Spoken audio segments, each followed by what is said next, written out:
अस्सलाम वालेकुम दोस्तों, कैसे हैं आप सब लोग? उम्मीद करता हूँ आप सब लोग ठीक-ठाक होंगे।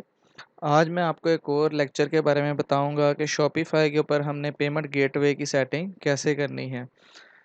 लोगों से जो भी हम पेमेंट्स अपने स्टोर के लिए लेंगे, वो उसकी सेटिंग हम कैसे कर सकते हैं, उस सिलसिले में मैं आपको थोड़ा-सा आज गाइड करूँगा। तो पहले मेरे चैनल को सब्सक्राइब कर लें और अगर आपने बेल का नोटिफ़िकेशन पे क्लिक नहीं किया, तो वो लाज़मी कर दें ताकि आपको हर नई वीडियो का नोटिफ़िकेशन आता रहे। चलते हैं टॉपिक की जानिब। आपने सबसे पहले इसका कंसोल ओपन कर लेना। ये आपका जो शॉपिफ़ाई का कंसोल है, ये आपके यहाँ से आपने चले जाना है इसकी सेटिंग में।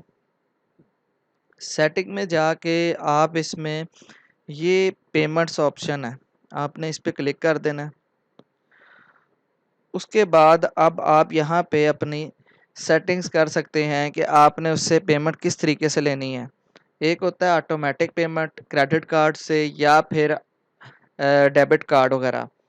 उसके अलावा आप इसमें बैंक डिपॉज़िट भी ले सकते हैं, cash on delivery. Cash on delivery वो होता है कि आपने जब भी कोई बंदा आपका ऑर्डर लेके आता है, तो उसको आपने पेमेंट करनी होती है। ईज़ी पैसे से भी हो सकता है या जैज़ कैश वगैरह भी।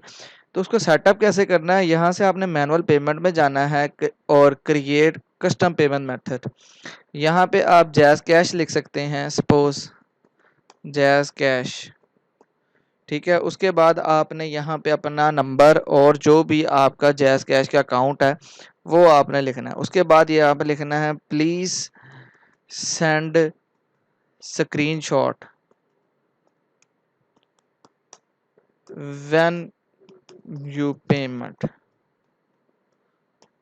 तो ये जब वो क्लाइंट आपका पेमेंट पे कर देगा, वो स्क्रीनशॉट भेजेगा, तो इस तरह आपको भी कंफर्म हो जाएगा कि हाँ, ये कंफर्म है। तो इस तरह आपने एक्टिवेट कर देना। इस तरह ये आपका जैज़ कैश भी हो जाएगा। ये इजी पैसे मैं आपको दिखा देता हूँ। जैसे ये मेरा इजी पैसे का अकाउंट है, ये भी मैंने एक्टिवेट किया हुआ है।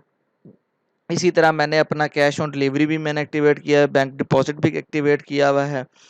इसके अलावा मैंने अपना ये क्रेडिट कार्ड की पेमेंट को भी एक्टिवेट किया हुआ है। इसके अंदर मैंने अपना ये स्क्रिल का अकाउंट प्रोवाइड किया है, वो भी आप इसमें ऐड कर सकते हैं। आपने यहाँ से पेमेंट मेथड में जाना है, यहाँ से अपना आपने ऐड कर लेना है कि वीज़ा का कार्ड एक्टिवेट कर लेना है और मास्टर कार्ड, जो भी आपको लगता है। इसके अंदर से आपने स्क्रिल का ऑप्शन देख लेना है, ये सबसे पहले वाला ऑप्शन है, ये मैंने एक्टिवेट किया हुआ है। स्क्रीन चूँकि पाकिस्तान में अलाउ है, इसलिए आप इसको कर सकते हैं। तो मैंने इसको एक्टिवेट कर दिया है। तो आप यहाँ पे से इसका मैनेज में जाके मैं आपको ऐसे सेटिंग दिखा देता हूँ। आपने यहाँ पे अपना अकाउंट देना है, उसका पिन देना है और फिर उसके बाद आपका यहाँ पे ये आपके जो आपके अकाउंट्स में आपको क्रेडिट कार्ड की पेमेंट आनी है, वीज़ा से मास्टर कार्ड जो भी इसमें हैं, ये सारे आपके यहाँ से आ सकते हैं। तो इसको मैंने स्क्रिल के साथ एक्टिवेट किया हुआ है। स्क्रिल के अंदर जो भी क्रेडिट कार्ड की पेमेंट आएगी, वो स्क्रिल के अंदर आ जाएगी। तो दोस्तों, ये था आज का सेटअप। उम्मीद करता हूँ कि आपको पसंद आया होगा। तो अगर आपने मेरे चैनल को सब्सक्राइब नहीं किया तो काइंडली वो कर दें। मज़ीद इस तरह की इन्फॉर्मेटिव वीडियोस देखने के लिए मेरे चैनल को सब्सक्राइब करते रहें। Thank you. अल्लाह हाफ़िज़।